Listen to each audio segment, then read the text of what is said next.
Hi అండి. అందరికీ నమస్కారం. Welcome to my channel. ఈ వీడియోలో ఏపీ ప్రభుత్వ ఉద్యోగ పెన్షనర్లకు పెండింగ్ బిల్లులు జమ అయ్యే తాజా సమాచారం గురించి తెలుసుకుందాము. వీడియోని ఎక్కడే గానీ స్కిప్ చేయకుండా ఎండ్ వరకు చూడండి. అప్పుడే ఇన్ఫర్మేషన్ పూర్తిగా అర్థమవుతుంది.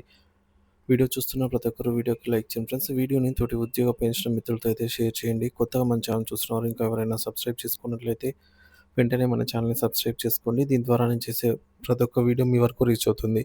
ఇక ఆలస్యం చేయకుండా వివరాల్లోకైతే వెళ్ళిపోదాము. ఫ్రెండ్స్ ఇక విషయానికొచ్చినట్లయితే ఏపీ సిపిఎస్ ఎంప్లాయీస్‌కి July 2024, August 2024 CPS amounts PRAN ఖాతాకు జమ అయినవి చెక్ చేసుకోగలరు. 15వ ఆర్థిక సంఘం సిఫార్సుల మేరకు ఏపీకి రెవెన్యూ లోటు గ్రాంట్ల రూపంలో రూ. 48,147,00,00,000. సో, దాదాపుగా అలాగే పట్టణ స్థానిక సంస్థలకు 3,182 కోట్లు, అలాగే గ్రామీణ స్థానిక సంస్థలకు 8,002 కోట్లు, మొత్తం కలిపి 59,331 కోట్లు విడుదల చేసినట్టు కేంద్ర ఆర్థిక శాఖ మంత్రిత్వ సహాయక మంత్రి పంకజ్ చౌదరి తెలిపారు. ఇకపోతే ఈహెచ్ఎస్ రీయింబర్స్‌మెంట్ స్టేటస్ అండి.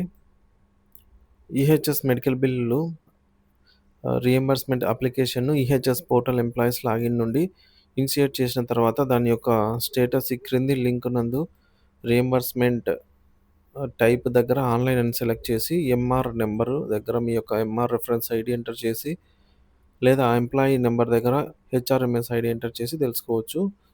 సో, ఆ మెడికల్ రీయింబర్స్‌మెంట్ స్టేటస్ అయితే ఈ విధంగా చెక్ చేసుకోవాల్సి ఉంటుందండి. సో, అందరికీ తెలిసిందే. సో, ఎవరైనా కొత్తవారు తెలియని వాళ్ళు ఉన్నట్లయితే ఈ లింక్ అనేది మీరు టైప్ చేసుకొని గూగుల్‌లో సెర్చ్ చేయండి ఫ్రెండ్స్. దాని ద్వారా మీరు ఈ ప్రాసెస్ ద్వారా మీరు కనుక్కోగలుగుతారనమాట.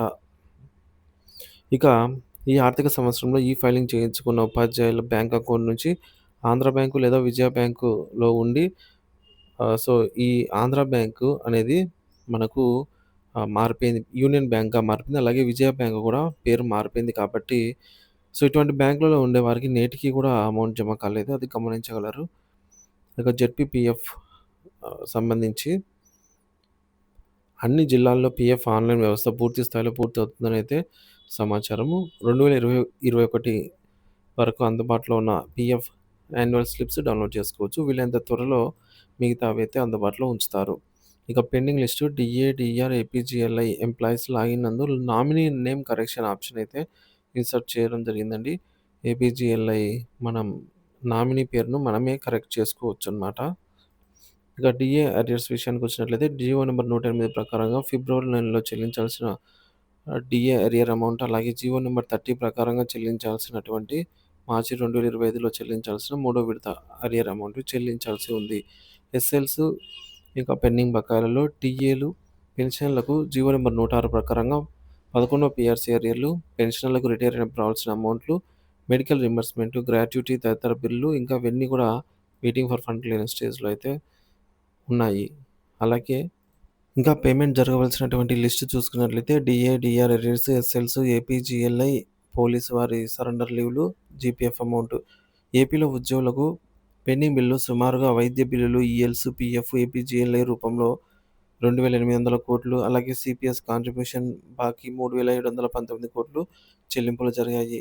12వ పీఆర్సీ వేతన కమిటీని ప్రభుత్వం వెంటనే ప్రకటించాల్సిన అవసరం అయితే ఉంది. ఐఆర్ ప్రకటన, అలాగే డీఏ బకాయిల చెల్లింపులు, సిపిఎస్ రద్దు చేసి ఓపీఎస్ అమలు, మెమో నంబర్ 57 అమలు, కారుణ్య నియామకాలు, కాంట్రాక్ట్ ఉద్యోగుల క్రమబద్ధీకరణ వీటన్నిటిని వెంటనే ప్రభుత్వము అనౌన్స్ చేయాల్సి అయితే ఉందండి. Big breaking news. Andhra Pradesh cabinet ముఖ్య నిర్ణయాలండి. సో, 17వ తేదీ క్యాబినెట్ భేటీ అయితే జరిగింది. లాస్ట్ క్యాబినెట్ భేటీ. ఇందులో ఏపీ టీచర్ల బదిలీల బిల్లు, రాష్ట్ర మంత్రివర్గం టీచర్ల బదిలీల బిల్లులను ఆమోదం తెలిపింది. బదిలీల విధానం, గడువు, మెరిట్ పాయింట్స్ వంటి అంశాలపై పూర్తి వివరాలు త్వరలో విడుదలయ్యే అవకాశం ఉంది. రెండోది ఎస్సీ వర్గీకరణపై కీలక నిర్ణయం. రాజీవ్ రంజన్ మిశ్రా కమిటీ ఎస్సీ వర్గీకరణపై ఇచ్చిన నివేదికను మంత్రివర్గం ఆమోదించింది. ఈ నివేదికలోని సిఫార్సులను అమలులో త్వరగా అధికారిక ప్రకటన అయితే వచ్చే అవకాశం ఉంది. మరొక బ్రేకింగ్ న్యూస్ అండి. ఆయాలకు మరియు నైట్ వాచ్‌మెన్‌లకు జనవరి 2025, ఫిబ్రవరి 2025 నెలల గౌరవ వేతనం వారి ఖాతాల్లో జమ చేయబడినవి చెక్ చేసుకోగలరు. ఇకపోతే మట్టి ఖర్చులండి. ఫ్యూనరల్ చార్జెస్, సర్వీస్ పెన్షనర్లకు మరియు ఫ్యామిలీ పెన్షనర్లకు రూ. 25,000. సో, ఎంత పెన్షన్ పొందుతున్నామా అనే దాన్ని బట్టి కాకుండా, ఎంత తక్కువ పెన్షనొచ్చినా, ఎంత ఎక్కువ పెన్షనొచ్చినా కూడా అందరికీ సమానంగా రూ. 25,000 ఫ్యూనరల్ చార్జెస్ చెల్లించాలి.